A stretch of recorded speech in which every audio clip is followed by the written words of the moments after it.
High ସାଙ୍ଗମାନେ, ଶୁଭ ସକାଳ।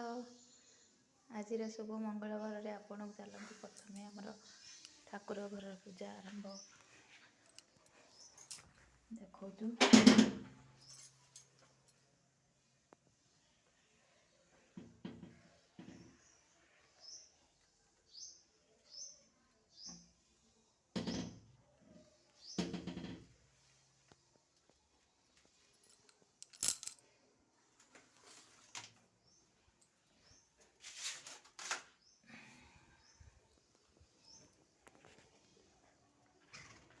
ସାଙ୍ଗମାନେ, ଆପଣମାନଙ୍କୁ କହିଥିଲି ଯେ ଆମର ଗାଈ ବାଛୁରୀ ହଜିଯାଇଛନ୍ତି, ମାନେ ପାଉନଥିଲୁ।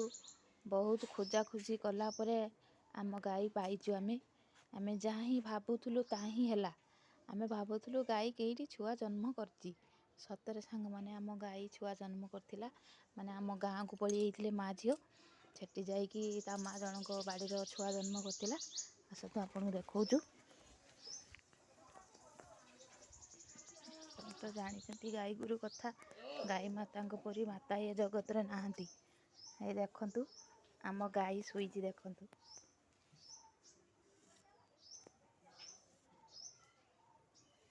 ଦେଖନ୍ତୁ ଆମ ଗାଈ ଶୋଇଛି। ଇଏ ଦେଖନ୍ତୁ ଆମ ସେ କୁନି ବାଛୁରୀ, ଦେଖନ୍ତୁ ଆମ ସେଇ କୁନି ବାଛୁରୀ ଶୋଇଛି। କେତେ ସାଙ୍ଗମାନେ, କେତେ କ୍ୟୁଟ୍ ହେଇଛି ନା ବାଛୁରୀଟା, ବହୁତ ସୁନ୍ଦର ହେଇଛି। ଦେଖନ୍ତୁ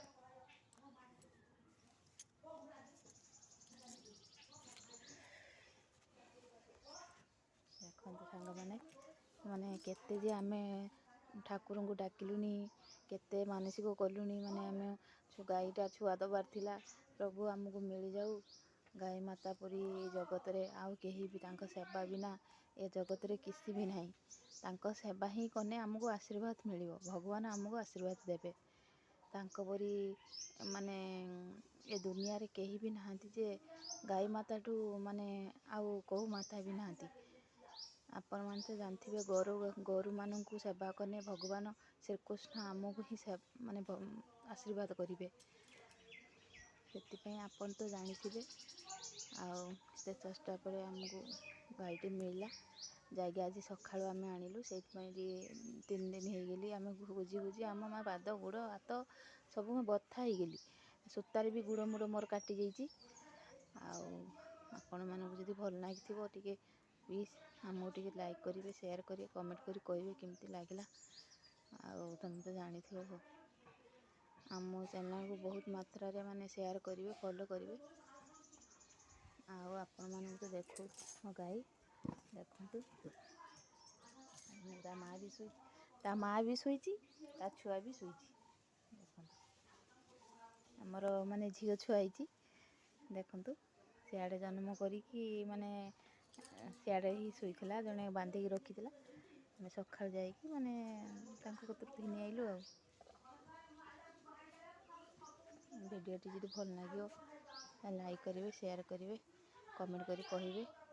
ଆମକୁ ଟିକେ ସପୋର୍ଟ କରନ୍ତୁ, ଆହୁରି ଆଗକୁ ଯାଇପାରିବୁ। ଆଉ କିଛି ନୂଆ ନୂଆ ଭିଡ଼ିଓ ଆପଣମାନଙ୍କୁ ମାନେ ଦେଖାଇ ପାରିବୁ। ରହୁଛୁ, ଜୟ ଜଗନ୍ନାଥ।